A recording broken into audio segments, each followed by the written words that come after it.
എന്താണ് ഇക്വിലിബ്രിയത്തിൻ്റെ പാർട്ട് 8. അപ്പോൾ നമുക്ക് എന്ത് ചെയ്യാം, 4 ക്വസ്റ്റ്യൻസും കൂടെ ബാക്കിയുള്ളൂ. ഇന്നും പിന്നെ ഈ വരുന്ന സാറ്റർഡേയോട് കൂടിയിട്ട് ഈ പാഠം തീർക്കുന്നതായിരിക്കും. 2 ക്വസ്റ്റ്യൻ നമുക്ക് ഇന്ന് ഡിസ്കസ് ചെയ്യാം.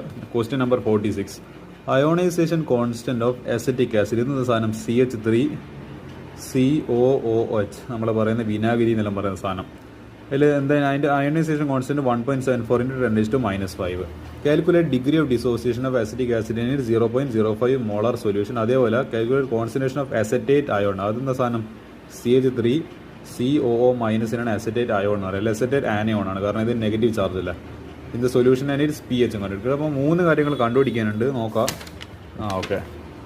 അപ്പോൾ ഇതിൻ്റെ നമുക്ക് എന്ത് ചെയ്യുക, ഇതിൻ്റെ റിയാക്ഷൻ അത് CH3COOH plus water in equilibrium with CH3COO- plus H3O plus.